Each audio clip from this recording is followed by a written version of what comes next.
ఒక inter student ఏంటి తీసుకెళ్ళి ఒక 10 years గ్యాప్లో ఒక మంచి కంపెనీని ఎస్టాబ్లిష్ చేసి 30+ ఫ్యామిలీస్కి సపోర్ట్ చేయడం ఏంది? ఛాలెంజ్ చేసి హైదరాబాద్ వచ్చి ఐరన్ ముక్కల్ని అమ్ముకొని 160 రూపీస్ వస్తే ఆ 160లో 60 రూపీస్ పెట్టి బస్ ఛార్జ్ పెట్టి హైదరాబాద్ వచ్చిన. నా జేబులో 100 రూపీసే ఉండే. క్రెడిట్ కార్డ్తో మనం స్టార్ట్ చేసినాం దీన్ని. ఈ మూమెంట్లో నా బిజినెస్ టర్న్ అయిందిరా, ఇక్కడ నుంచి నాకు కొంచెం సేల్స్ పెరిగినాయి అనిపిస్తుంది కదా. అట్లాంటి మూమెంట్ ఏముంది మీ స్టార్టింగ్ జర్నీలో? క్రెడిట్ కార్డ్ నుంచి 20,000 రూపీస్ స్వైప్ చేసి ఒక 4 వాటర్ ప్యూరిఫైయర్లు తెచ్చి ఇంట్లోనే పెట్టి స్టార్ట్ చేసినాం బిజినెస్. pH లెవెల్ వల్ల వాటర్ యొక్క క్వాలిటీ కానీ డెన్సిటీ కానీ ఆ హెల్త్ ఆఫ్ ది వాటర్ కూడా చాలా డిఫరెంట్ ఉంటుంది అని చెప్పి విన్నాను. వాటర్ pH టెస్టర్ అంటారు దీన్ని ORP టెస్టర్ అంటారు. గవర్నమెంట్ గైడ్ లైన్స్ ప్రకారం 7 to 9 pH ఉండాలి. ఆల్కలైన్ వాటర్, మినరల్ వాటర్, ఇది బోర్ వాటర్. ఇది 9 pH ఉందన్నమాట. ఎసిడిక్ వాటర్, ఇది న్యాచురల్ వాటర్. ఈ వాటర్ తాగకూడదు. వాటర్ టేస్ట్ గానే ఉంటాయి కదా. వాటర్ లో ఉన్న మినరల్స్ మొత్తం తీసేస్తుంది కాబట్టి టేస్ట్ ఉంటాయి. లో ఉన్నప్పుడు నేను ఎంపీటీసీగా పోటీ చేసిన. ఆ పైసలు తీసుకుంటారు, ఓట్లేయరు. ఇప్పుడు నా పక్కన తిరిగిన వాళ్ళే నాకు ఓటేయలే. ఇక నేను ఎట్లా గెలుస్తా చెప్పండి. 8 కొడితే గంట రా రాజు నువ్వే అంట అని ఒక యాడ్ ఉండే. మందు షాప్ అది. ఈరోజు ఎపిసోడ్ ఒక ఆంట్రప్రెనర్ జర్నీకి సంబంధించిన ఎపిసోడ్. ఒక రూరల్ ఏరియా నుంచి స్టార్ట్ చేసి క్రోర్స్ ఆఫ్ రూపీస్ని టర్న్ అవుట్ చేసి ఒక బిజినెస్ని ఎస్టాబ్లిష్ చేసిన పర్సన్ కదా. నమస్తే సార్. నమస్తే ఆనంద్ సార్. మీ గురించి నేను విన్నప్పుడు ఒక ఇంటర్ స్టూడెంట్ ఏంటి తీసుకెళ్ళి ఒక 10 years గ్యాప్లో ఒక మంచి కంపెనీని ఎస్టాబ్లిష్ చేసి 30+ ఫ్యామిలీస్కి సపోర్ట్ చేయడం ఏంది, ఒక రూరల్ బ్యాక్గ్రౌండ్ నుంచి వచ్చి ఈ 10 years బ్రాండ్ని తీసుకొని వచ్చి దీన్ని ఇంకా సక్సెస్ఫుల్గా తీసుకెళ్తున్నారు అన్నప్పుడు చాలా మంచిగా అనిపించింది. ఎలాంటి లెసన్స్ ఉంటాయి, లెర్నింగ్స్ ఏముంటాయి, వీటన్నిటి తెలుసుకుందాం అనుకుంటున్నా ఫ్రమ్ యువర్ జర్నీ మీ దగ్గర నుంచి. అంటే మాది నల్గొండ డిస్టిక్ సార్. ఓకే. మాది నల్గొండ డిస్టిక్, మిర్యాలగూడ మండల్, ఆలగడప విలేజ్ మాది. ఇక్కడ నల్గొండ డిస్టిక్లో ఎక్కువ ఫ్లోరోసిస్ తోటి బాధపడుతున్నారు కదా, ఫ్లోరైడ్ వల్ల. వీళ్ళకి నేను ఏదో ఒకటి నా వంతుగా చేయాలి అని చెప్పి ఈ వాటర్ ప్యూరిఫైయర్ అనేది ఒకటి తీసుకురావాలని చెప్పే ఉద్దేశంతో నేను ఈ బిజినెస్ స్టార్ట్ చేయడం జరిగింది. ఓకే. అసలు నల్గొండ నుంచి స్టార్ట్ అయిన ఒక జర్నీ, తర్వాత ఈ పొలిటికల్ అన్నారు కదా, అది కూడా నాకు కొన్ని స్టోరీస్ తెలిసినాయి మీవి. అండ్ అక్కడ నుంచి స్టార్ట్ అయింది కదా మీ జర్నీ. తర్వాత మళ్ళీ ఒక హైదరాబాద్కి వచ్చి ఒక బ్రాండ్ని స్టార్ట్ చేసి ఒక 10 yearsలో దాన్ని బిల్డ్ చేసినారు. అండ్ ఈ దీంట్లో కొన్ని కీ పాయింట్స్ ఉంటాయి కదా, స్టార్టింగ్ ఆఫ్ ది టైంలో ఎట్లా ఒక ప్యూరిఫైర్ని సెల్ చేసినారని. ఎట్లా స్టార్ట్ అయింది సార్? అంటే జాబర్ కూడా నేను విన్నా, మీరు ఒక ఎంప్లాయీని కూడా విన్నా, నేను ఒక పెద్ద కంపెనీకి ఒక ఎంప్లాయీని కూడా విన్నా నేను. సో ఆ స్టోరీ ఒకసారి చెప్తారా? యాక్చువల్గా నేను ఊరు నుంచి హైదరాబాద్ వచ్చేటప్పుడు చాలా, అంటే అక్కడ నేను వ్యవసాయం చేసేవాడిని, తర్వాత పొలిటికల్గా తిరిగేవాడిని, తర్వాత సెటిల్మెంట్లు చేసేవాడిని, తర్వాత ఒక ట్రావెల్స్ రన్ చేసేవాడిని. ఆనంద్ ట్రావెల్స్ అని ఉండేది మిర్యాలగూడలో. ఆ ట్రావెల్స్లో కూడా నష్టం వచ్చింది, వ్యవసాయంలో నష్టం వచ్చింది, కొన్ని కాంట్రాక్ట్లు చేస్తే దాంట్లో బిల్ కాక అది నష్టం వచ్చింది. ఏం చేయాలో అర్థం కావాలి. బయట అందరేమో నన్ను ఆనందన్న మంచోడు అంటున్నారు, ఇంట్లో ఏమో తిడుతున్నారు, నువ్వు మేము ఇంత సంపాదిస్తే మొత్తం పోగొట్టినావు అని చెప్పేసి. అప్పుడు నాకు అనిపించింది, నన్ను వీళ్ళు ఇంత తక్కువ అంచనా వేస్తున్నారు, అసలు నేను సంపాదలేను అనుకుంటుర్రా, అసలు నేనంటే ఏందో చూపిస్తా అని చెప్పి ఛాలెంజ్ చేసి హైదరాబాద్ వచ్చినప్పుడు నా దగ్గర 160 రూపీస్ తోటి హైదరాబాద్ వచ్చిన. నేను ఆ 160లో 60 రూపీస్ పెట్టి ఛార్జ్ పెట్టి బస్ ఛార్జ్ పెట్టి హైదరాబాద్ వచ్చిన. నా జేబులో 100 రూపీసే ఉండే. అప్పుడు ఏం చేయాలనో అర్థం కాక సరే ఏమన్నా దొరుకుతుందేమో జాబ్ అని చెప్పి నేను తిరుగుతుంటే, నేను చదివింది ఇంటర్, ఎవరు చూసినా 5-6 వేలు ఇస్తా అంటారు. ఈ 5-6 వేలు నా ఒక రోజు ఖర్చు పెట్టేది. పొలిటికల్గా ఉన్నప్పుడు ఇక్కడ చూస్తే పరిస్థితులు వేరున్నాయి, ఏం చేయాలనో అర్థం కావట్లే. కోటి ఉమెన్స్ కాలేజ్ ఎదురుగా ఒక పార్క్ ఉంటుంది కళ్యాణ్, ఆ పార్క్లో పడుకున్న రోజులు ఉన్నాయి. నేను దోమలు కరుస్తుంటే అలాంటి వాటిని ఫేస్ చేసిన. తర్వాత ఒక ఫ్రెండ్ ద్వారాగా కింగ్ఫిషర్ బీర్ కంపెనీలో ప్రమోటర్గా జాయిన్ అయినా. 10,000 రూపీస్ శాలరీ. దాంట్లోనే ప్రమోటర్గా నేను వర్క్ చేస్తున్నప్పుడు ఎవరైనా చూస్తారేమో అని చెప్పి ఖర్చు కట్టుకొని జాబ్ చేస్తుండేది. అయినా పర్వాలేదు, నేనేం తప్పు చేయట్లే కదా, నేను జాబ్ చేస్తున్నా అని చెప్పేసి అందులో చాలా కష్టపడ్డా. తర్వాత కంపెనీ వాళ్ళు గుర్తించి సేల్స్ ఎగ్జిక్యూటివ్గా ప్రమోట్ చేసిర్రు. ఓకే. అప్పుడు కొంచెం శాలరీ పెరిగింది. తర్వాత వేరే కంపెనీ వాళ్ళు పిలిచి ఏరియా సేల్స్ మేనేజర్గా ఇచ్చారనమాట. 4 yearsలోనే నేను ఏరియా సేల్స్ మేనేజర్గా అయినా. మూతికి ఖర్చు కొట్టుకొని వెళ్ళారు కాబట్టి చెప్తున్నాను. ఈ గ్యాప్లోనైనా ఎంపీటీసీగా పోటీ చేశారు లేదంటే అంతకు ముందా? లేదు లేదు, అంతకుముందు ఊర్లో ఉన్నప్పుడు నేను ఎంపీటీసీగా పోటీ చేసిన. ఓకే. నాకు ఎక్కువ ప్రజాసేవ చేయాలని ఒక ఇంట్రెస్ట్ ఉండేది. ఓకే. ఇంట్లో వాళ్ళు అనేది వద్దు, ఎంపీటీసీ ఇవన్నీ మనకు వద్దు, రాజకీయాలు ఓకే. పైసలు తీసుకుంటారు, ఓట్లేయరు, ఎందుకు మనకని చెప్పారు. చెప్తే నేనన్నా లేదు లేదు, అందరూ నన్ను ఆనందన్న చాలా మంచోడు అని అంటున్నారు, నన్ను ఖచ్చితంగా గెలిపిస్తారని చెప్పేసి నేను ఎంపీటీసీగా పోటీ చేసిన. అయితే అప్పటి వరకు నా వెంబడి తిరిగిన వాళ్ళు కూడా నేను ఎంపీటీసీ పోటీ చేసినప్పుడు నా పక్కన తిరిగిన వాళ్ళే నాకు ఓటేయలే. ఇక నేను ఎట్లా గెలుస్తా చెప్పండి. ఓకే. అప్పుడు అర్థమైంది, అమ్మా ఇది నాకు వర్కౌట్ కాదు, మొత్తం లాస్ చేసేస్తారు. మొత్తం అప్పటికే నష్టపోయింది. అప్పటికే నష్టపోయినా, చాలా నష్టపోయినా. చివరిది అనమాట ఇక అది. ఓకే. ఇక అయిపోయింది మొత్తం. అయిపోయిన తర్వాత మిర్యాల కూడా వచ్చిన, కూర్చున్నా. నా జర్నీ ఎట్లా ఉండేదంటే, ఒకప్పుడు ఆడుతూ పాడుతూ ఎలాంటి బాధ్యతలు లేవు. ఇంట్లో డబ్బుల వాల్యూ అంటే ఏంది కూడా మా వాళ్ళు నాకు చెప్పలేదన్నమాట. డబ్బు ఇలా సంపాయాలి, ఇలా ఉంటుంది అనేది. ఎంతసేపు ఉన్నా నేను బయట సెటిల్మెంట్లు చేసేది. నా లైఫ్ ఎట్లా ఉండేదంటే, నేను అన్నీ చూసిన, కళ్యాణ్ రౌడీజం చూసిన, రాజకీయం చూసిన, మంచి చూసిన, చెడు చూసిన, అన్నీ చూసి ఎప్పుడైతే నష్టపోయి మా ఫ్రెండ్స్కి ఫోన్ చేస్తే సెటిల్మెంట్లు చేసినప్పుడు ఈవినింగ్ అయిందంటే ఒక యాడ్ ఉండేది అప్పుడు. ఓకే. 8 కొడితే గంట రా రాజు నువ్వే అంట అని ఒక యాడ్ ఉండే. మందు షాప్ అది, వైన్ షాప్. ఓకే. ఓకే. ఆ 8 కాగానే మా ఫ్రెండ్స్ అంతా వచ్చేది, ఒక దగ్గర కూర్చునేది, ఎమ్మటే వెళ్ళిపోయి 8 నుంచి స్టార్ట్ చేసేది నైట్ 11, 12 వరకు. ఓకే. స్టార్ట్ చేసి ఇంటికి పోయేసరికి 12:30, 1 అయ్యేది. మంచిగా మంచిగా అప్పుడు దిల్దారు ఉండేటోని. ఓకే. అన్నీ చూసినాం. లాస్ట్కి వచ్చేసరికి ఏ అమౌంట్ లేవు. ఫోన్లు చేస్తే ఏ ఫ్రెండ్ ఫోన్ ఎత్తట్లేదు, ఎక్కడ డబ్బులు అడుగుతాడు అని. అప్పుడు అర్థమైంది ఇది కరెక్ట్ కాదు, నేనంటే ఏందో చూపించాలి అని చెప్పేసి హైదరాబాద్ వచ్చిన. ఓకే. ఆ గ్యాప్లో నేను వచ్చినారా? ఓకే. ఆ గ్యాప్లో హైదరాబాద్ వచ్చిన. హైదరాబాద్ వచ్చి ఇక్కడ చూస్తే ఏం లేదు. మళ్ళీ ఇంటికి పోదామని ఒక ఆలోచన ఉండే, కానీ లేదు, నేను ఛాలెంజ్ చేసి, ఇంట్లో ఛాలెంజ్ చేసి వచ్చిన. ఎట్లనైనా నేను ఏదో ఒకటి చేయాలని చెప్పేసి కసితోటి ప్రమోటర్గా జాయిన్ అయినా. Kingfisher promoter. Okay. Promoter join అయ్యి సేల్స్ ఎగ్జిక్యూటివ్గా అయ్యి తర్వాత ఒక 4 yearsలోనే ఏరియా సేల్స్ మేనేజర్ అయినా. 4 yearsలోనే? అబ్బో. 4 yearsలోనే. ఒకళ్ళు 30 years నుంచి కూడా అదే సేల్స్ ఎగ్జిక్యూటివ్ ఉన్నారు. నేను 4 yearsలోనే హార్డ్ వర్క్ చేసేది బాగా. ఓకే. టార్గెట్ వాళ్ళు కొద్దిగా ఇస్తే నేను ఎక్స్ట్రా చేసి చూపించేది మా కంపెనీకి. నాకు యాక్చువల్గా ఫస్ట్ నుంచి బిజినెస్ మైండ్ సెట్, బిజినెస్ చేయాలని ఉండే. అయితే నాకు కానీ అంతకుముందు నష్టపోయినా కదా ట్రావెల్స్లో, నాకు భయం అవుతుంది బిజినెస్ చేద్దామంటే. అప్పుడు మా ఇంట్లో వాళ్ళు ఏమన్నారంటే, లేదు నీకు బిజినెస్ ఇష్టం కదా, సరే బిజినెస్ చెయ్యి, ఏం కాదు అని. కానీ నాకు ధైర్యం సరిపోవట్లేదు అని చెప్పి నేను చేయకపోయేది. ఓకే. ఇక బాగా ఫోర్స్ ఎక్కువైంది ఇంట్లో, ఏదో బిజినెస్ చేయి, నీకు ఇష్టమే కదా, నువ్వు సాధిస్తావు, ఏదో ఒకటి చేయగలుగుతావు, నువ్వు చెయ్యి అంటే. అప్పుడు నేను జాబ్ అయితే బంద్ చేయను, కావాలంటే ఒక పిల్లగాన్ని పెట్టి ఫస్ట్ రన్ చేస్తా, రన్ చేసిన తర్వాత మంచిగా ఉంటే బంద్ చేస్తా, లేదంటే జాబ్ కంటిన్యూ చేసుకుంటా అని చెప్పిన. ఓకే. చెప్పిన అప్పటికే బాగా నష్టపోయినా కాబట్టి నాకు బిజినెస్ అంటే భయం. బిజినెస్లో ఏంటంటే రిస్క్లు ఎక్కువ. జాబ్ ఏంటంటే మనకు ఆ time to time 8 hours work చేసుకోవచ్చు, మనకు శాలరీ వస్తుంది మంత్లీ కాగానే. మనకి ఇంటి రెంట్లకు కానీ ఇంట్లో కానీ రిస్క్ తక్కువ అనమాట జాబ్లో. బిజినెస్లో రిస్క్ ఎక్కువ ఉంటుంది. మళ్ళీ ఎందుకు అనవసరంగా రిస్క్ తీసుకోవాలి అని చెప్పి నేను ఇంట్రెస్ట్ చూపించబోయేది. కానీ ఇంట్లో మా వైఫ్ ప్రెషర్ ఎక్కువైపోయింది. ఇక అప్పుడు నేను సపోర్ట్ ఉన్నా, నీకెందుకు, నువ్వు కానీ చెయ్యి అంటే సర్లే అని చెప్పేసి ఒక పిల్లగాన్ని పెట్టేసి, అప్పుడు అమౌంట్ లేవు. అప్పుడు ఒక క్రెడిట్ కార్డ్ నుంచి 20,000 రూపీస్ స్వైప్ చేసి ఒక 4 వాటర్ ప్యూరిఫైయర్లు తెచ్చి లోకలీ తీసుకొచ్చి ఇంట్లోనే పెట్టి స్టార్ట్ చేసినాం బిజినెస్ అనేది. ఓకే. అయితే బిజినెస్ స్టార్ట్ చేసి పబ్లిసిటీ చేస్తుంటే ఏం రెస్పాన్స్ రావట్లే. ఓకే. అప్పుడు ఆ పిల్లగాన్ని ఏం చేసిందంటే, నేను డోర్ టు డోర్ వెళ్ళమని చెప్పిన.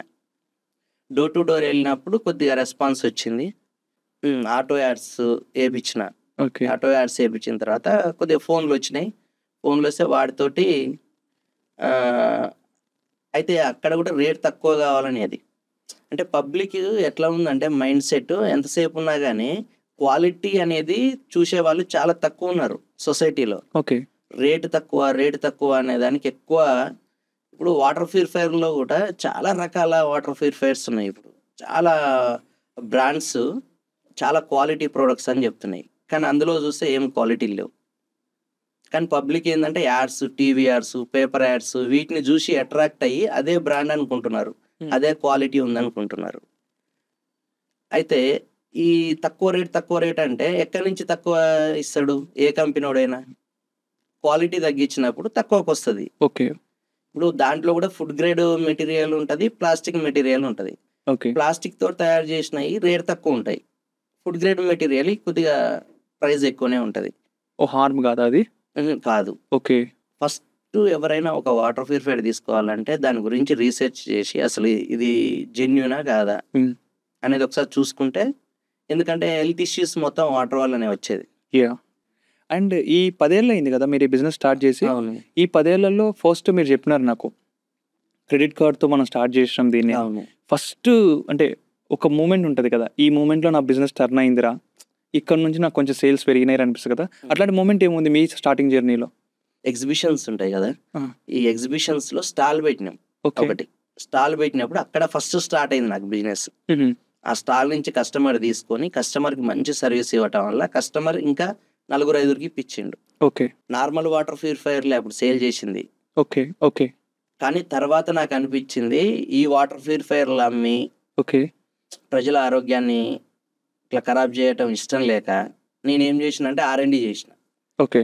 R&D చేసి ఒక మంచి వాటర్ ప్యూరిఫైయర్ తీసుకురావాలి అని చెప్పి ఒక మంచి ప్రియాస్ ఆక్వా ఫ్రెష్ బ్రాండ్ని ఒకటి క్రియేట్ చేసి. అంతవరకు మీ బ్రాండ్ లేదా? లేదు. ఓకే. మేము దీని మీద చాలా రీసెర్చ్ చేసి ప్రియాస్ ఆక్వా ఫ్రెష్ అనేది ఒక బ్రాండ్ తీసుకొచ్చి క్వాలిటీ అనేది మెటీరియల్ అనేది యూజ్ చేసి దాన్ని తర్వాత మేమే మ్యానుఫ్యాక్చరింగ్ చేసి సేల్ చేసినాం. ఓకే. అప్పుడు మంచి రెస్పాన్స్ వచ్చింది. ఓకే. కస్టమర్లకి ఏంటంటే మాకు పబ్లిసిటీ కంటే కూడా మౌత్ పబ్లిసిటీ ఎక్కువ వెళ్ళిపోయింది మార్కెట్లోకి. ఓకే. మౌత్ పబ్లిసిటీ వెళ్ళటం వల్ల సేల్స్ పెరిగినాయి. అప్పుడు టర్న్ అయిపోయింది మాది. ఓకే. ఈ కింగ్ ఫిషర్ ఎక్స్పీరియన్స్ బాగా ఉపయోగపడిందా మీకు ఈ బిజినెస్ లో? చాలా ఉపయోగపడ్డది. లైక్ ఎట్లా ఉపయోగపడింది? అంటే కింగ్ ఫిషర్ లో ఎట్లుండేదంటే ఒక బీర్ తీసుకుంటే ఒక గ్లాస్ ఫ్రీ. ఓకే. ఇలాంటివి మేము ప్రమోట్ చేసినాం సేల్స్. ఓకే. ప్లస్ అదే స్ట్రాటజీని ఇక్కడ ఉపయోగించినాం. ఒక వాటర్ ప్యూరిఫైయర్ మీరు తీసుకోండి, ఒక వాటర్ బాటిల్ ఫ్రీ. ఓకే. అంటే వాటర్ బాటిల్ అంటే కాపర్ బాటిల్. ఓకే. అది ఫ్రీ. ఇట్లా మేము మార్కెటింగ్ చేయడం స్టార్ట్ చేసినాం. ఓకే. చాలా అంటే చాలా మంది కాంపిటీటర్స్ ఫోన్లు చేసి బెదిరించేవాళ్ళు స్టార్టింగ్లో. మీరు ఎట్లా అంత తక్కువ ప్రైజ్లో ఇస్తారు, మా షాపులు బంద్ చేసుకోవాలన్నా, ఇలాంటివి మాకు వచ్చేది. వాటిని కూడా ఫేస్ చేసి నిలబడ్డా. Don't forget to subscribe voice of Mogasala. ఈ రోజున కాంపిటీషన్కి ఏది వర్కౌట్ అవుతుంది అనుకుంటున్నారు? ట్రెండ్స్ మారినాయి, డిజిటల్ మార్కెటింగ్ వచ్చింది, ఒక యాడ్తో నేను ఒక సేల్స్ని ట్రిగర్ చేయగలుగుతున్నా, ఒక పర్సన్ యొక్క మైండ్ సెట్ని మార్చగలుగుతున్నా. డబ్బులు పెట్టి మన దగ్గర ప్రోడక్ట్ తీసుకుంటాం, ఆ డబ్బులకు మనం రెస్పెక్ట్ ఇవ్వాలి. ఓకే. కాబట్టి మా టీం ఉన్నది, దాని స్పెషల్గా కస్టమర్ కేర్ ఒక టీం ఉంటారు. ఓకే. ఒక 15 మెంబర్స్. వాళ్ళు ఏం చేస్తారంటే కస్టమర్ ప్రోడక్ట్ తీసుకున్న తర్వాత వాళ్ళకి ఆ ప్రోడక్ట్ ఎలా ఉన్నది, product service time to time ఎలా సర్వీస్ చేయించుకోవాలి, దానికి మా సపోర్ట్ ఏమైనా కావాలన్నా.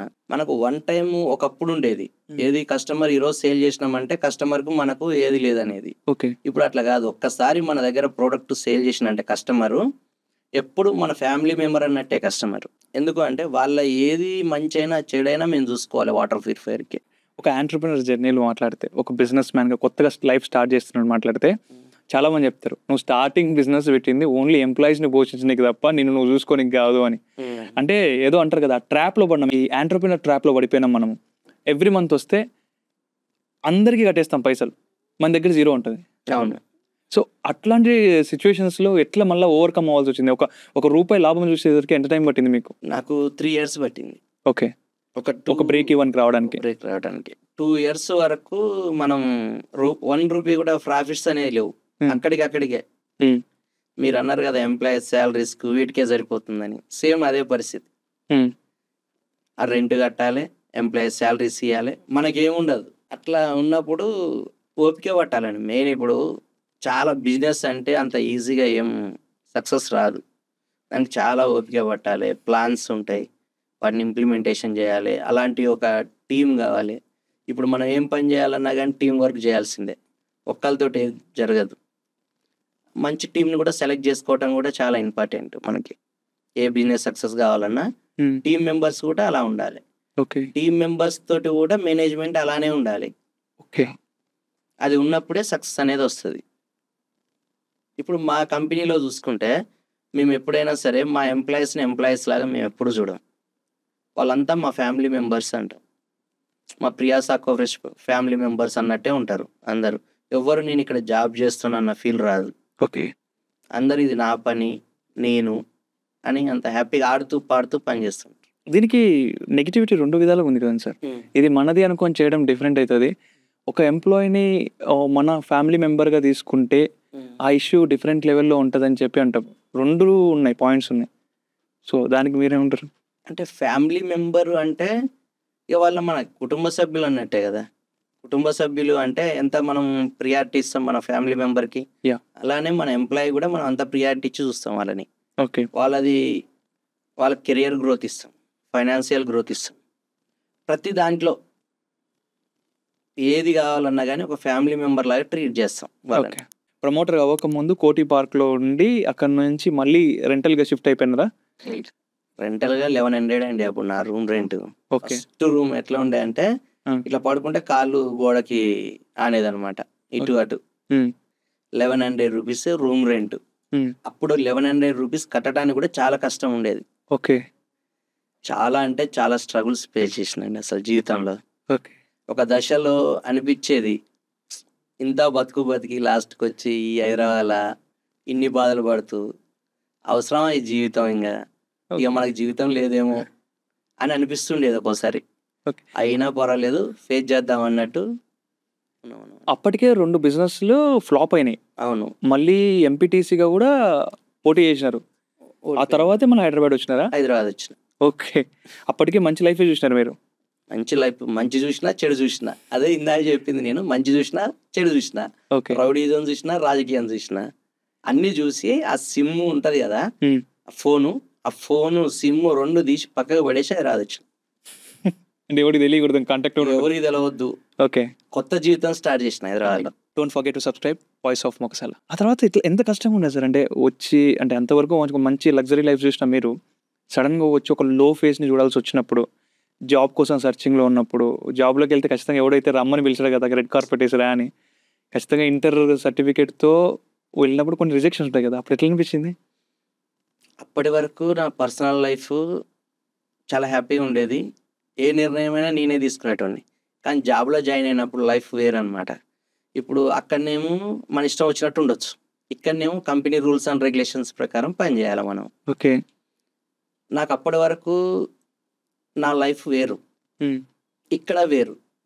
ఇక్కడికి వచ్చేసరికి అక్కడ లైఫ్ ఇక్కడ పని చేస్తలే. ఓకే. వీళ్ళేమో సేల్స్ అంటారు, నువ్వు సేల్ చేయమంటారు.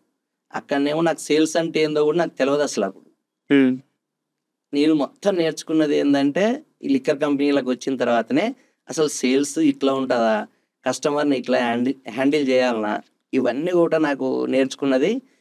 స్టార్టింగ్లో చాలా అంటే చాలా కష్టంగా ఉండేది, చాలా ఏడ్చిన రోజులు ఉన్నాయి. ఆ పని చేద్దాం అనుకున్నావు దశలో. కానీ మళ్ళీ వెనకకి తిరిగి చూస్తే జీవితం లేదు, పైసలు లేవు. మళ్ళీ ఇది వదిలిపెట్టుకున్నాను అనుకోండి, దేనికి పనికిరాము, ఏమన్నా కానీ అని చెప్పి అట్లనే మొండిగా పనిచేసినాం. యాజ్ ఎ ప్రమోటర్గా ఎన్ని గడపలు తట్టారు? ఇప్పుడున్న సిచ్యువేషన్ వేరు. నేను ఒక సోషల్ మీడియాలో ఒక పోస్ట్ పెట్టి నేను యాడ్స్ నడుపుతా, కానీ ఇంతకు ముందు అయితే ఖచ్చితంగా మీరు వెళ్ళాల్సి ఉండే. అలా ఎన్ని, అంటే అవుట్కమ్ ఎంత ఉండే? 100కి ఒక 2 ఉంటాయండి. 100 డోర్స్ తడితే ఒక 2 క్లోజ్ అయితే. ఎట్లుంటుండే సార్ అంతమందిని అడిగి? తప్పదండి, ఇక కొన్ని కావాలన్నప్పుడు కొన్ని చేయాలి, తప్పదు ఆ ప్రాసెస్. కానీ ఇప్పుడు ఈజీ అయిపోయింది సేల్స్. ఈ సోషల్ మీడియా వచ్చిన తర్వాత చాలా ఈజీ అయిపోయింది. సోషల్ ఇప్పుడు ఏంటంటే అంత రీల్స్, ఇన్స్టా, ఫేస్బుక్ ఇవన్నీ యూజ్ చేస్తున్నారు కదా అందరు. ఓకే. గూగుల్ యాడ్స్, వీటితోటి సేల్స్ మనకు లీడ్స్ వచ్చినప్పుడు దాన్ని మనం కన్వర్ట్ చేయటం, కస్టమర్కి అర్థమయ్యేటట్టు దాన్ని ఎక్స్ప్లెయిన్ చేసి, కస్టమర్కి ఏ వాటర్ ప్యూరిఫైయర్ కావాలి, కస్టమర్కి ఒకవేళ వాటర్ ప్యూరిఫైయర్ అంటే ఏందో తెలియదు కానీ వాటర్ ప్యూరిఫైయర్ కావాలంటాడు. అప్పుడు మా టీం ఏం చేస్తుందంటే కస్టమర్కి ఏం కావాలనుకుంటున్నాడు, హెల్తీగా ఉండాలంటే వాళ్ళ ఫ్యామిలీ మొత్తం ఏది కావాలనేది సజెషన్ చేసి వాళ్ళకి మంచి వాటర్ ప్యూరిఫైయర్ని ఇస్తారు. ఫస్ట్ వాటర్ ప్యూరిఫైయర్ అమ్మారు కదా మీరు, అంటే మొత్తం వచ్చి బిజినెస్ స్టార్ట్ చేసిన తర్వాత ఎంత కమ్మినారు? నాకు వచ్చింది 4500కి, ఓకే. నేను అమ్మింది 4500కి. 1 రూపీ కూడా ప్రాఫిట్ లేదు, కానీ సేల్ చేయాలి. ఆ రోజు ఓన్లీ ఒక బ్రాండ్ కాదు, మీరు జస్ట్ Brand కాదు. ఒక మీడియేటర్ అంతే. అంతే ఓకే, జస్ట్ సెల్ చేయాలంతే, డిస్ట్రిబ్యూటర్గా సెల్ చేయాలంతే. అంతే, ప్రాఫిట్స్ లేవు, జీరో. అట్లనే కష్టపడ్డాను. ఒకటే ఉండే, నేను ఎట్లయినా జాబ్ చేస్తున్నా కదా, పోనీ అసలు ఏందో చూద్దాం, అసలు ఇది ఎంతవరకు ఇందులో సక్సెస్ అవుతాం అన్నదే ఒక ఎయిమ్ తోటి పని చేసినాం అంతే. తర్వాత దాన్ని అర్థమైన తర్వాత కొంచెం ఈ బిజినెస్ స్టార్ట్ చేసినప్పుడు ఎప్పుడైనా డౌన్ఫాల్ అనిపించిందా? అరే ఇక్కడ ఆపేద్దాం, ఇంకా వద్దు ఆపేద్దాం, ఇంత నష్టపోతున్నామని అనిపించింది. ఎట్లా అంటే ఫస్ట్ నేను ఒక అబ్బాయిని పెట్టుకొని చేస్తున్నా కదా, ఆ ప్రాసెస్లో ఏమనిపించింది అంటే ఫస్ట్ కొద్దిగా బాగానే డెవలప్ అవుతున్నట్టు అనిపించింది. అతను ఒక్కంతోటి కావట్లేదు అని చెప్పి నేను జాబ్కు రిజైన్ చేసిన. అప్పటికి నేను మంచిగా ఉండేటోని, కంపెనీలో కూడా మనకంటూ ఒక వాల్యూ ఉండేది, మంచిగా ఉండేది. నేను రిజైన్ చేస్తా అంటే మా కంపెనీ కూడా నాకు ఒక 2 months అసలు ఇవ్వలే, అట్లా ఆఫ్ చేసినారు. అయినా కానీ నేను లేదు, నాకు కొద్దిగా నేను వెళ్ళాలి, బిజినెస్ చేసుకోవాలని చెప్పి వచ్చేసిన. వచ్చిన తర్వాత చూస్తే అనుకున్నంత ఇన్కమ్ లేదు. మళ్ళీ ఒక దశలో అనిపించింది అనవసరంగా నేను జాబ్కి రిజైన్ చేసిన, ఎందుకు ఈ రిస్క్ చేసిందేమో అని చెప్పి చాలా బాధ అనిపించింది. అయినా ఇక తప్పదు, ఏదో ఒకటి చేయాలి అని చెప్పి మళ్ళీ ఒక టీంని పెట్టుకొని వాళ్ళతోటి వర్క్ చేపిస్తూ చిన్నగా మళ్ళీ పెంచిన అన్నమాట. ఒక డెకేడ్లో, ఒక 10 సంవత్సరాల్లోనే కొన్ని కోట్ల రూపాయల టర్న్ ఓవర్ చేసే బిజినెస్ ఎంటిటీగా మార్చినారు. అది చాలా పెద్ద విషయం. అంటే ఒక ఇంటర్ బ్యాక్గ్రౌండ్ ఉన్న ఒక పర్సన్ తీసుకొని వచ్చి ఇలాంటి ఒక బిజినెస్ మాడ్యూల్ని క్రియేట్ చేసి దీంట్లో కోట్ల రూపాయలు టర్న్ ఓవర్ చేయడం అనేది ఒక బిగ్గెస్ట్ థింగ్. అండ్ ఇక్కడ వచ్చిన తర్వాత ఎలాంటి ఛాలెంజెస్ అనిపించినాయి? అంటే ఒక ఆంటర్‌ప్రెన్యూర్‌గా నేను కొత్తగా ఒక బిజినెస్ స్టార్ట్ చేద్దాం, సేమ్ మీ బిజినెస్‌లోకి రావాలనుకుంటున్నాను సార్. నేను రావాలనుకుంటే ఎలాంటి ఛాలెంజెస్ ఉంటాయి నాకు స్టార్టింగే?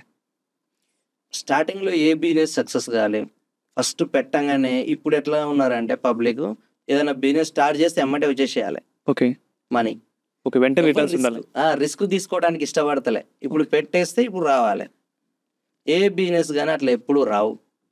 కొంచెం స్ట్రగుల్ ఉంటాయి, ఫేస్ చేయాలి, నేర్చుకోవాలి. దాంట్లో మన కాంపిటీషన్ అనేది ప్రతి బిజినెస్లో ఉంటుంది. కాంపిటీషన్ ఎక్కడ ఉంటుంది? మంచిగా నడిచే బిజినెస్కే కాంపిటీటర్స్ ఎక్కువ ఉంటారు. అట్లా అని చెప్పి భయపడి వెనకకు పోవద్దు. ఎప్పుడైనా ఒక నిర్ణయం తీసుకున్నప్పుడు దాంట్లో మనం ఒక నిర్ణయం తీసుకొని ఇంత సడన్ అమౌంట్ అనేది మనం పెడుతున్నామంటే సక్సెస్ కావాలనే పెడతారు. ఎవరు పోగొట్టుకోవాలని ఎవరు పెట్టరు. ఓకే. కాకపోతే వాళ్ళకి ఏంటంటే పేషెన్సీ ఉండదు, కొంచెం ఆగాలి, ఆగితే వస్తుంది. ఇంకోటి ఏంటంటే వాటర్ ప్యూరిఫైయర్ బిజినెస్ గురించి ఇప్పుడు నేనే చెప్పాలంటే, మేము ఫ్రాంచైజ్ ఇచ్చినాం. మా ఇండియా లెవెల్లో 100 ఫ్రాంచైజెస్ ఉన్నాయి మావి. మా డీలర్లు, డిస్ట్రిబ్యూటర్స్ అందరు చాలా హ్యాపీగా ఉంటారు. ఎక్కడ ఎవరికి నేను వాళ్ళకి ఒకటే చెప్తాను అనమాట. ఓకే. ఒకటే చెప్తా వాళ్ళకి. ఏమని చెప్తా అంటే 1 రూపీ 0% లాస్. మిమ్మల్ని నేను లాస్ కానియను, మీరు లాస్ అవుతారన్నా కానీ నేను కానియను. ఓకే. ఎందుకు? నాకు ఆ బాధ తెలుసు, ఆ పెయిన్ తెలుసు. లాస్ అయితే అప్పుడు ఎలా ఉంటుంది బాధ, పైసలు లేకపోతే ఎలా ఉంటుంది అన్న బాధ నాకు తెలుసు. అందుకనే నా ఎయిమే అదనమాట. చేతనైతే హెల్ప్ చేస్తా, లేకపోతే సైలెంట్గా ఉంటా. Don't forget to subscribe voice of Mogasala. 1 లక్ష రూపాయలు డబ్బులు ఇచ్చి ఆ రోజు మీరు స్టార్ట్ చేస్తున్నప్పుడు ఆనంద్ గారు డబ్బులు తీసుకొని మీరు బిజినెస్ స్టార్ట్ చేయండి అంటే ఈ రోజు వేరే లెక్క ఉండేదా సిచ్యువేషన్? 100%. డబ్బు ఉండడం ఇంపార్టెంటా, డబ్బు లేకుండా బిజినెస్ స్టార్ట్ చేయడం ఇంపార్టెంటా? డబ్బు ఉండి చేసేటోళ్ళకేమో దాని వాల్యూ తెలియదు. ఓకే. డబ్బు లేకుండా చేసేటోళ్ళకేమో వాళ్ళన్నీ ప్రతిదీ దాంట్లో ఏం జరుగుతాయి, ఎలా దీన్ని బిజినెస్ని డెవలప్ చేయాలి, ఏం చేయాలి. డబ్బు ఉన్నోళ్ళది ఏముందండి, డబ్బు పెడతారు, కూర్చుంటారు, నడుస్తే అదృష్టం అంటారు, లేకపోతే ఇది వేస్ట్ ప్రోడక్ట్ అంటాడు. అదే డబ్బు లేని వాళ్ళు ఏమో ఎట్లయినా కష్టపడి సేల్ చేయాలి, ₹1 సంపాయాలని కష్టపడతాడు. ఓకే. అందుకనే నేను ఎంకరేజ్ చేసేది కూడా ఈ మిడిల్ క్లాస్ ఫ్యామిలీస్ ఉంటారు కదా, వీళ్ళు బిజినెస్ చేయాలని నేను ఒకటే చూస్తా. ఫస్ట్ వాళ్ళు నా దగ్గరికి వస్తారు, నేను బిజినెస్ పెట్టాలనుకుంటున్నా సార్, నాకు మీరు ఎలా హెల్ప్ చేస్తారు అంటే నేను ఒకటే అంటా, మీరు ఎలా కష్టపడగలుగుతారు ఈ బిజినెస్ని, సేల్స్ కావాలంటే మీరు ఏం చేస్తారని నేను అడుగుతా ఫస్ట్. ఓకే. వాళ్ళు చెప్పిన దాన్ని బట్టి నాకు అర్థమవుతుంది వీళ్ళు కష్టపడే తత్వమా లేకపోతే ఉట్టిగానే ఏదో పబ్లిక్‌లో బిజినెస్ మ్యాన్ అనిపించుకోవాలని చెప్పి చేసేవాళ్ళ. చేసేవాళ్ళ. ఓకే. ఇది చూస్తా ఫస్ట్. బిజినెస్ ఏదో చెప్పుకోవటానికి అనుకున్నోళ్ళని నేను ఎంకరేజ్ చేయను. కష్టపడుతున్నోళ్ళకి 100% సపోర్ట్ ఇస్తా. 2 స్టార్టప్‌లు ఫెయిల్యూరే. ట్రావెల్ బిజినెస్ ఫెయిల్యూరే, ఇంకో బిజినెస్ ఫెయిల్యూరే. ఈ 2 ఫెయిల్యూర్ తర్వాత ఊర్లో కూడా మిమ్మల్ని చూసినారు. ఈయన ఫెయిల్యూర్ అయిపోయినాడని. తర్వాత కొంచెం ఈ బ్రాండ్ సక్సెస్ అవుతున్నప్పుడు వాళ్ళే మళ్ళీ బ్యాక్ వచ్చి చెప్పినారా ఏ రోజైనా ఏంది అసలు ఎక్స్పెక్ట్ చేయలేదని? ఆ సిచ్యువేషన్స్ ఏమైనా ఉన్నాయా? ఫస్ట్ నేను ఫెయిల్ అయినప్పుడు ఎవరు నా దగ్గరికి రావడానికి కూడా ఇష్టపడలే. ఓకే. అయిపోయింది ఈయన పని, ఇంకా ఏం లేదు, మొత్తం అయిపోయింది అనేది. ఇప్పుడు కొద్దిగా సక్సెస్ అయినామని తెలిసిన తర్వాత కొంచెం గ్రేట్, అసలు నేను ఏదో అనుకున్నాం, ఇంతమందికి ఫ్యామిలీస్కి ఎంప్లాయ్మెంట్ ఇచ్చినావు, అసలు ఒకప్పుడు ఆనంద్ వేరు, ఇప్పుడు ఆనంద్ వేరు, చాలా హ్యాపీగా ఉంది నేను చూస్తే మాకు అని చెప్పి. మొన్న మేము మనకు వాటర్ ప్యూరిఫైయర్స్లో కూడా India's #1 water purifier brand award వచ్చింది 2025కి. చాలామంది కంగ్రాట్స్ చెప్పి మా ఊరు వ్యక్తి నువ్వు, అయినా కానీ నువ్వు సిటీకి పోయి ఇంత మంచి బ్రాండు, ఇంతమందికి ఎంప్లాయ్మెంట్ ఇచ్చినావు, మాకు చాలా హ్యాపీగా ఉంది అని చెప్పి మా ఫ్రెండ్స్ వీళ్ళందరూ చాలా హ్యాపీగా ఫీల్ అవుతారు. ఓకే. అండ్ చాలా హ్యాపీ అనిపిస్తుంది. స్టిల్ ఇప్పుడు ఎవరైనా వచ్చి చెప్తారా, సజెషన్ ఇస్తారా ఎంపీటీసీగా పోటీ చేయమల్లా అని? అంటారు, ఎమ్మెల్యేగా పోటీ చేయి, మళ్ళీ సర్పంచ్గా పోటీ చేయి అంటారు. చేస్తారా? వద్దురా బాబు, నీ తట్టు పెడతా, ప్రశాంతంగా ఉన్నా, నాకు ఇక వద్దు, చాలా అన్ని చూసినా, వద్దనుకున్నా. ఇప్పుడు నేను ఒకటే తోటి పని చేస్తున్నా. నేను ఉండటమే కాదు, మంచిగా 10 మందిని మళ్ళా చెప్పండి, నా పక్కన ఉన్నోడే కదరా నాకు ఓటు అని. నా పక్కన ఉన్నోడు ఏడప్పుడు అప్పటి వరకు తాగుతాడు, తింటాడు, అన్ని చేస్తాడు. లాస్ట్కి వచ్చేసరికి వాడు ఎవరికి వేస్తాడో తెలియదు, ఎవరి నమ్మాలో ఎవరి నమ్మోదో తెలియదు. ఏం చేస్తాం? ఒక్కరుగా ఉన్నప్పుడు ఒంటరిగా కూర్చొని, అరే ఇన్ని దాటినాం రా, ఇన్ని కష్టాలు దాటినాం, ఇంత ఇబ్బందులు చూసినాం, ఈ రోజు కొంచెం సెటిల్డ్గా ఉన్నాం అని రోజు వస్తుంది కదా మీకు అనిపిస్తుంది. ఆ రోజు ఎట్లా ఫీల్ అయినారు సార్? ఒక్కరు మిమ్మల్ని మీరు తలుచుకొని, లేదా ఆనంద్ ఇది చేసినావు ఆనంద్ అని ప్లాట్ఫామ్ మీద పడుకున్నా అని చెప్పినారు నాకు ఒకరోజు మాట్లాడుతున్నప్పుడు. ఆ రోజు నుంచి ఈ రోజు వరకు అనిపిస్తే ఏమనిపిస్తుంది? సరే, గుర్తొస్తే చాలా అంటే చాలా హ్యాపీ అనిపిస్తుంది. అప్పటి రోజులు, ఇప్పటి రోజులు, అప్పుడు నా లైఫ్ ఎలా ఉండేది, ఇప్పుడు నా లైఫ్ అనేది. ఒక దశలో నేను చనిపోదాం అనుకున్నా, ఇక సక్సెస్ రాదు, ఇక కాదు నాతోటి, ఈ బాధలు నేను పడలేను, ఇక వేస్ట్, హుస్సేన్ సాగర్లో పడి చనిపోతే బెటరు అనుకున్న రోజులు కూడా ఉన్నాయి. ఓకే. చాలా అంటే చాలా, అంటే నేను ఎంతో బాధపడితేనో అలా అనుకుని ఉంటా. లాస్ట్కు దేవుడు లేడు, దయ్యం లేడని నమ్మిన. ఒకప్పుడు దేవుడు అని చెప్పి నేను అన్ని టెంపుల్స్కి వెళ్ళేటప్పుడు, ఎప్పుడైతే ఈ ఆర్థికంగా నష్టపోయినో, నేను ఎవరికి ఏం అన్యాయం చేసిందని ఇట్లా అయింది నా పరిస్థితి, దేవుడు అనేవాడు ఉంటే నిజంగా నాకు తెలిసి నేను హెల్పింగ్ చేసిన చాలామందికి, కానీ నాకు ఇట్లా జరిగింది. ఈరోజు నేను ఎవరి ముందర తలెత్తుకోలేకపోతున్నా. ఎందుకు ఈ జీవితం వేస్ట్ కదా, దేవుడు లేడు, ఏదో దేవుడు అనుకుంటాం, అది అనుకుంటాం, ఇవన్నీ వేస్ట్, ఎవరు లేరు అని చెప్పి డిసైడ్ అయిపోయినా.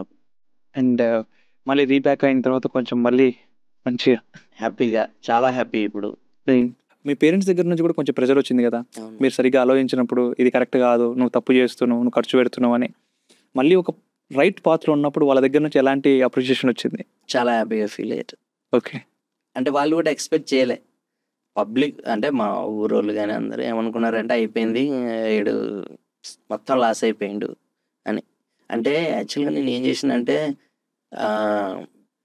ఎలక్షన్లో పోటీ చేసి, ఆ వ్యవసాయం చేసి, ఈ ట్రావెల్స్లో నష్టపోయి, ఇవన్నీ నష్టపోయేసరికి నాకు చాలా అప్పులైనాయి.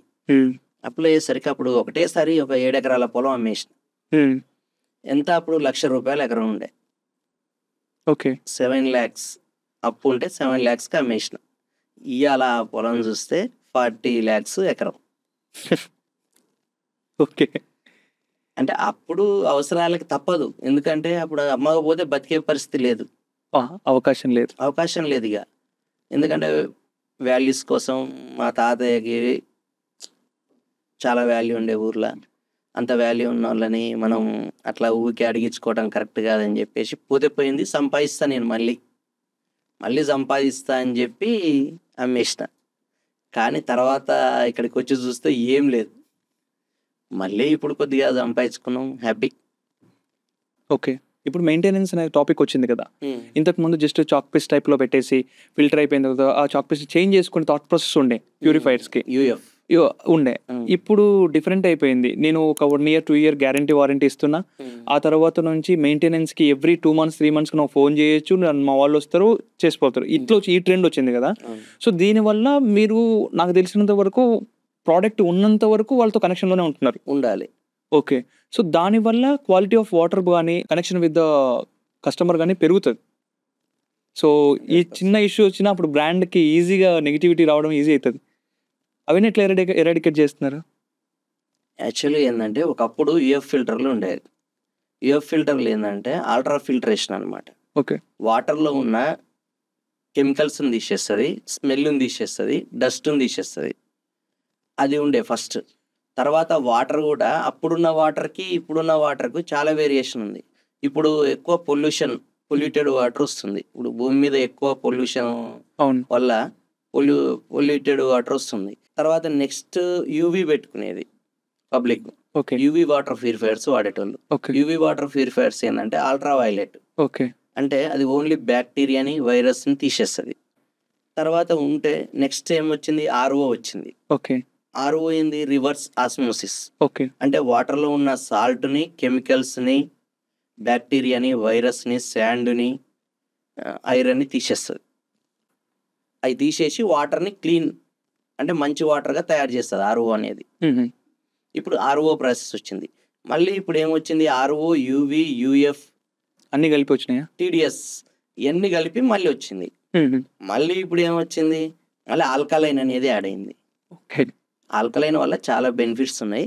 pH లెవెల్ వల్ల వాటర్ యొక్క క్వాలిటీ కానీ దాని యొక్క డెన్సిటీ కానీ లేదంటే హెల్త్ ఆఫ్ ది వాటర్ కూడా చాలా డిఫరెంట్ ఉంటుంది అని చెప్పి విన్నాను. సో ఆ టెస్ట్ ఏదో నేను మిమ్మల్ని చెప్పాను కదా ఇంతకు ముందు, సార్ చేద్దాము అని చెప్పి. ఇది కళ్యాణ్, ఇది వాటర్ pH టెస్టర్ అంటారు దీన్ని. ఓకే. దీన్ని ORP టెస్టర్ అంటారు. ఓకే. మనకు వాటర్లో గవర్నమెంట్ గైడ్లైన్స్ ప్రకారం 7 to 9 pH ఉండాలి. ఓకే. మనకు వాటర్లో. ఓకే. అవి మంచి వాటర్ అనమాట. ఇప్పుడు నేను మీకు చూపిస్తున్నాను ఇది pH టెస్టర్ తోటి. ఓకే. Methyl orange indicator. ఇది వచ్చేసి ఆల్కలైన్ వాటర్. యా. ఇది మినరల్ వాటర్. ఇది bore water. Yeah.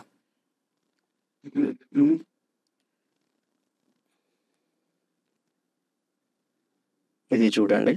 Yeah. Blue colour వచ్చేసింది. ఇది 9 pH ఉందన్నమాట. ఓకే. ఈ water. So it's alkaline water. Alkaline water.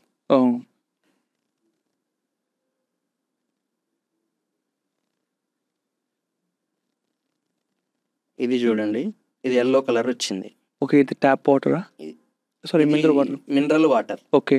అంటే ఇది ఎంత ఉంది, 3 మీద ఉంది. అంటే ఎసిడిక్ వాటర్ ఇది.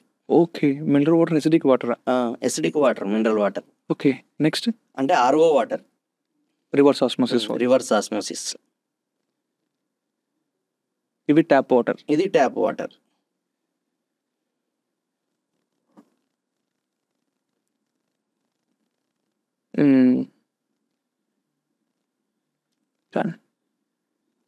ఇది న్యాచురల్ వాటర్. ఓకే. మనం ఎప్పుడైనా 7 అబోవ్ ఉన్న వాటర్ ఓకే మంచిది అనమాట, కన్జ్యూమ్ చేయాలి.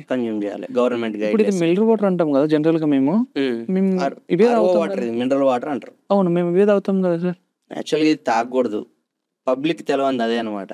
ఇది ఏంటంటే టేస్ట్ ఎక్కువ ఉంటుంది అని చెప్పేసి మినరల్ వాటర్ హెల్త్ కి మంచిది అని చెప్పి బజార్లో ఇలాంటి వాటర్ ప్యూరిఫైయర్లు చాలా అమ్ముతున్నారు. ప్రజల ఆరోగ్యాన్ని ఖరాబ్ చేయటమే ఇది. ఓకే. ఈ వాటర్ తాగకూడదు. వాటర్ టేస్ట్ గానే ఉంటాయి. వాటర్ టేస్ట్ ఉంటాయి. ఎందుకు టేస్ట్ ఉంటాయి? వాటర్ లో ఉన్న మినరల్స్ మొత్తం తీసేస్తుంది కాబట్టి టేస్ట్ ఉంటాయి. ఓకే. ఆ స్వీట్నర్ దాని వల్ల వస్తుందా? మీకు మినరల్స్ ఎక్కువ తీసేస్తే మీకు స్వీట్నెస్ ఎక్కువ వస్తుంది. ఓకే. పబ్లిక్ ఏమనుకుంటారంటే స్వీట్ ఉంది, ఇది మంచి వాటర్ ప్యూరిఫైయర్, మంచి క్వాలిటీ వాటర్ ప్యూర్ కాబట్టి తీయగా ఉన్నాయి వాటర్ అని చెప్పేసి వాటిని ఎక్కువ ఇష్టపడతారు. ఓకే. కానీ అది మనకు తెలియకుండానే మన హెల్త్ ఖరాబ్ చేస్తుంది అన్నది పబ్లిక్ తెలియదు. ఆ లెక్కకొస్తే ఇదే ట్యాప్ వాటరే కొంచెం మంచిగా ఉన్నట్టున్నాయిగా. ఇది ట్యాప్ వాటర్, న్యాచురల్ వాటర్. ఇది ఏంటంటే గవర్నమెంట్ అన్ని మనకు టెస్టులు చేసే పంపిస్తుంది. ఓకే. ఇది చాలా మంచి వాటర్. ఈ కాకపోతే మేము ఏమంటున్నామంటే ఈ వచ్చే ప్రాసెస్లో ఆ పైపులలో వాటర్ ఆగిపోవటం వల్ల, ఓకే. కొన్ని వేరే వాటర్ కలవటం వల్ల బ్యాక్టీరియా ఫామ్ అవుతుంది. కాబట్టి దానికి మనం మంచి వాటర్ ప్యూరిఫైయర్ పెట్టుకోండి అని చెప్తున్నాం. ఓకే. యాక్చువల్గా దీన్ని మనం కాగబెట్టుకొని తాగితే, చల్లారిన తర్వాత తాగితే ఇవి కూడా మంచి వాటరే. కానీ మనకు అంత టైం ఎక్కడుంది ఇప్పుడున్న పబ్లిక్కి? ఓకే. టైం లేదు కాబట్టి వాళ్ళకి మంచి వాటర్ ప్యూరిఫైయర్ తీసుకోమంటున్నాం. ఓకే. మనం ఆరోగ్యంగా ఉండాలంటే మంచి వాటర్ ప్యూరిఫైయర్ తీసుకోవాలి. ఓకే. ఈ ఆల్కలైన్ వల్ల ఏంటి మనకు లాభం? ఈ ఆల్కలైన్ వల్ల ఇదేంటంటే మన బాడీలో ఎసిడిక్ ఎక్కువ ఉంటుంది కదా, అసిడిటీ ఉంటుంది. ఎసిడిటీ బాడీ నార్మల్ చేస్తుంది అనమాట.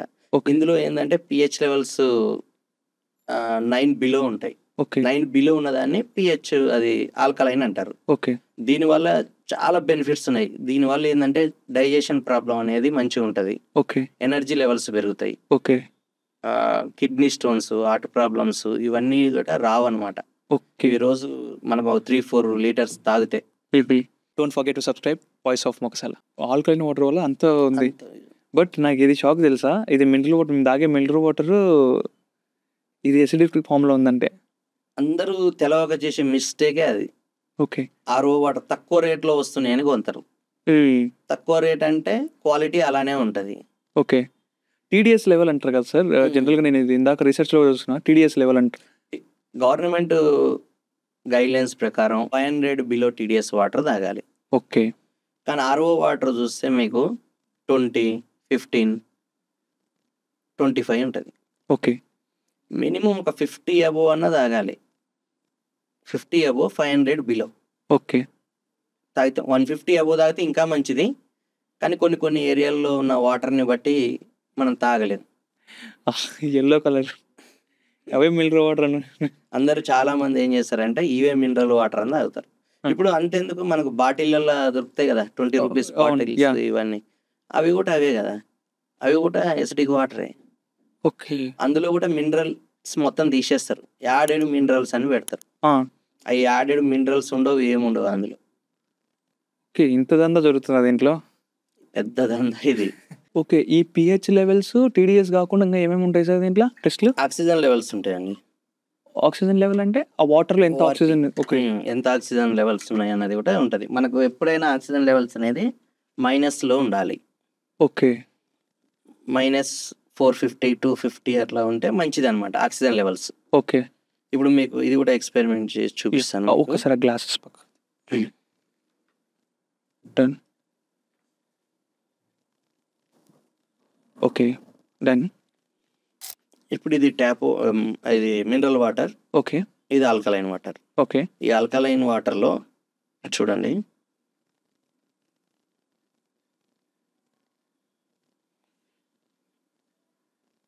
అదెందుకు కలర్ చేంజ్ అవుతుంది, ఇది ఎందుకు చేంజ్ అవుతుంది? ఇందులో ఆక్సిజన్ ఉంటుంది అనమాట. ఆల్కలైన్ వాటర్లో ఆక్సిజన్ లెవెల్స్ ఉంటాయి. ఓకే.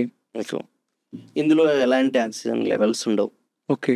ఇవి మీరు ఎన్ని డ్రాప్స్ చేయండి, 0. ఓహో. వీటి వల్లనే మనకు హెల్త్ ఇష్యూస్ అనేవి వస్తాయి అన్నమాట. Okay. Okay. Body need oxygen కదా, బ్రెయిన్కి 32% పైనే కావాలి ఆక్సిజన్. మన బాడీలో కూడా 70-80% వాటర్ ఉంటుంది. ఓకే. వాటర్ అనేది చాలా చాలా ఇంపార్టెంట్. కానీ మనం నెగ్లెక్ట్ చేసేది కూడా వాటర్నే. అర్థమైంది. మనం దేనికైనా బిర్యానీలకు వాటికి వీటికంటే ఎంతైనా ఖర్చు పెడతాం, కానీ వాటర్ అనేసరికి ఆలోచిస్తాం. Sure, thank you sir. ఒక ఆక్సిజన్ లెవెల్ చాలా ఇంపార్టెంట్ అనమాట. చూడండి ఇలా ఉంటుంది, చాలా ఇంపార్టెంట్ ఇది. దీనివల్లనే, ఈ రెండింటి వల్లనే మన బాడీ అనేది, మనం తినే ఫుడ్ మొత్తం ఎసిడిక్ ఫుడ్ ఇప్పుడు. ఓకే. మొత్తం అందుకని ఈ వాటర్ తాగటం వల్ల మన బాడీ మళ్ళీ న్యాచురల్ అయ్యి హెల్త్ ఇష్యూస్ అనేవి రాకుండా ఉంటాయి. ఒకటి కళ్యాణ్, ఒకప్పుడు ఈ రైతులు, కూలీలు పొలాల కాడికి పోయినప్పుడు ఈ కాలువలో వచ్చే వాటర్ తాగేటోళ్ళు, బోరు వాటర్ తాగేటోళ్ళు. మధ్యాహ్నం అన్నం తినేటప్పుడు కూడా ఈ బోరు వాటర్, కాలువలో వాటర్ తాగిన వాళ్ళే. వీళ్ళు సాయంత్రం వచ్చి మళ్ళీ బావిలో వాటర్ తీసుకొని తాగేవాళ్ళు. అయినా వాళ్ళకి ఎలాంటి హెల్త్ ప్రాబ్లమ్స్ లేవు. కానీ ఇప్పుడు ఎందుకు హెల్త్ ప్రాబ్లమ్స్ వస్తున్నాయి? ఇప్పుడు ఎందుకు వస్తున్నాయి అంటే పొల్యూషన్ ఎక్కువైపోయింది. ఓకే. ఈ పొల్యూషన్ వల్ల మనం వాటర్ ప్యూరిఫైయర్లు అనేవి అంటే మనకు ఊర్లల్లో ₹10 క్యాను, ₹5 క్యాను ఇలాంటివి అమ్ముతున్నారు కదా. వీటిలో ఏం చేస్తున్నారంటే ఉన్న మినరల్స్ మొత్తం తీసేసి అవి తియ్యగా ఉండేసరికి పబ్లిక్ ఏం చేస్తున్నారు, ఇప్పుడు ప్రతి ఒక్కరు దానికి అలవాటు పడిపోయారు. ఓకే. ఇప్పుడు మేము ఒకప్పుడు మా చిన్నప్పుడు చూస్తే మేము ఒక 1/2 కిలోమీటర్ పోయి బోర్ ఉండే, ఒక శివాలయం ఉండే, అక్కడ ఒక బోర్ ఉండే. ఆ బోర్ దగ్గర నుంచి వాటర్ తెచ్చుకునేటోళ్ళం హ్మ్. ఇంట్లోకి. ఆ వాటరే తాగేటోళ్ళు. ఊరు మొత్తం అక్కడి నుంచే తెచ్చుకునేటోళ్ళు, అక్కడనే తాగేటోళ్ళు. అందరూ హ్యాపీగా, హెల్తీగా ఉన్నారు. అప్పుడు ఏం టీడీఎస్ మీటర్లు లేవు, ఈ ఓఆర్‌పీలు లేవు, పీహెచ్ లేవు, ఏం టెస్టులు లేవు. అప్పుడు ఏం వాటర్ ప్యూరిఫైయర్లు కూడా ఏం లేవు. ఓకే. కానీ ఇప్పుడు ఏమైతుందంటే పబ్లిక్ కూడా ఏం చేస్తున్నారంటే ఉంటుంటే ఈ బిజీ లైఫ్ వల్ల ఈ మినరల్ వాటర్‌కి అలవాటు పడి, మినరల్ వాటర్ అంటే ఏంది? ఆర్ఓ వాటర్ అంటే రివర్స్ ఆస్మోసిస్. అందులో ఉన్న మినరల్స్‌ని మొత్తం తీసేస్తది. హ్మ్. ఈ వాటర్ తాగటం వల్ల ఇప్పుడు పబ్లిక్‌కి ఏందంటే మోకాళ్ళ నొప్పులు రావటం, బాడీ పెయిన్స్ రావటం, kidney stones, acidity problems, asthma, sugar, BP. నన్ను అడిగితే ఇయన్నీ ఈ వాటర్ వల్లనే వస్తున్నాయంట. ఒక 4 మెంబర్స్ ఉన్న ఫ్యామిలీ గానీ, లేదంటే 5 మెంబర్స్ ఉన్న ఫ్యామిలీ గానీ, ఎలాంటి ప్యూరిఫైయర్ యూజ్ చేసుకోవాలి? ఒక హైదరాబాద్ లాంటి ఏరియాలో ఉన్నవాళ్ళు గానీ, లేదంటే ఇంకొక పల్లెల్లో ఉండేవాళ్ళు గానీ, సో ఎలాంటి ప్యూరిఫైయర్స్ యూజ్ చేస్తే పర్ఫెక్ట్ ఉంటది వాళ్ళు? అంటే తెలుసో తెలియకో అన్నీ ఊకే ఖర్చు పెట్టేస్తాం. మీరు ఇందాక చూపించినప్పుడే నాకు అర్థమవుతుంది. ఆర్ఓ పైనే అనుకోకుండా ఎక్కువ ఖర్చు పెడతాం. అవును. యూఎఫ్ బెటరా? యూఓ బెటరా? నాకు ఏది బెటర్? యూవీ బెటరా? యాక్చువల్‌గా హైదరాబాద్‌లో ఉన్నోళ్ళకైతే alkaline water purifier better okay. నన్ను అడిగితే. ఎందుకు అంటే ఇక్కడ పొల్యూషన్ ఎక్కువ. ఇక్కడ మొత్తం పొల్యూట్ వాటరే ఉంటుంది. కాబట్టి ఆల్కలైన్ వాడాలి. ఈ విలేజ్‌లలో అంటే మనకు మున్సిపల్ వాటర్ వాడే వాళ్ళు ఉంటారు కదా. యాహ్! వాళ్ళకైతే 300 లోపు బిలో టీడీఎస్ ఉన్నోళ్ళైతే యూఎఫ్ఓ వాటర్ ప్యూరిఫైయర్ సరిపోతది. ఓకే. 500 బిలో టీడీఎస్ ఉన్న వాళ్ళకైతే యూవీ వాటర్ సరిపోతుంది.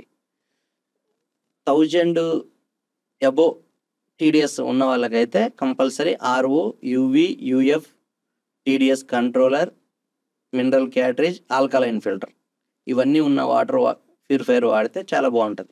ఈ ప్యూరిఫైయర్స్‌లో హై కాస్ట్‌లీ ఉన్న మిషన్ ఏదుంటది? ఎంతుంటదది? ఉన్నాయండి. వాటర్ ప్యూరిఫైయర్‌లో కొన్ని కంపెనీస్ 5,00,000 వరకు కూడా అమ్ముతున్నారు.